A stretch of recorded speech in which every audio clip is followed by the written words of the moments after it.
Bonjour, je veux que nous voyions comment mettre en place la validation de page dans notre formulaire. Et pour la validation de lecture, nous traitons essentiellement des valeurs numériques. Donc, nous pouvons choisir un exemple de POU afin de définir nos valeurs maximales et minimales dans les propriétés du champ. Et nous pouvons utiliser l'éditeur de schéma.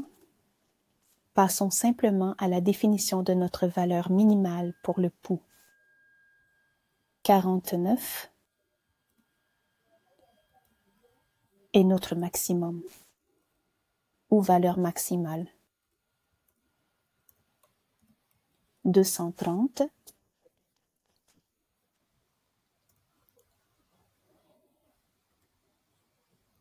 donc nous devons appliquer les modifications et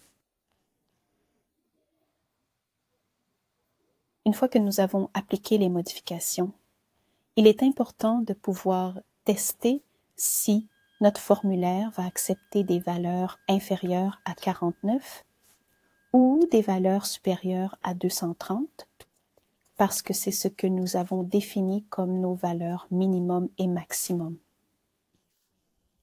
Donc, si nous entrons 48, nous pouvons voir qu'un indicateur apparaît déjà ici et le message est très clair. Les valeurs doivent être supérieures à 49. Donc, si nous vérifions cela et que nous le mettons à 49, maintenant, cette valeur est acceptable.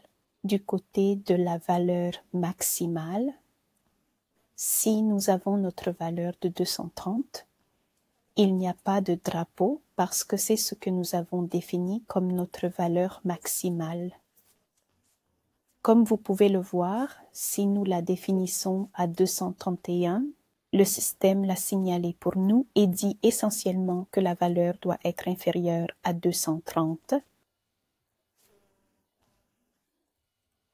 Lorsque vous avez votre formulaire avec des champs numériques, vérifiez simplement quelles sont les valeurs qui nécessitent une configuration spécifique pour les définir en conséquence.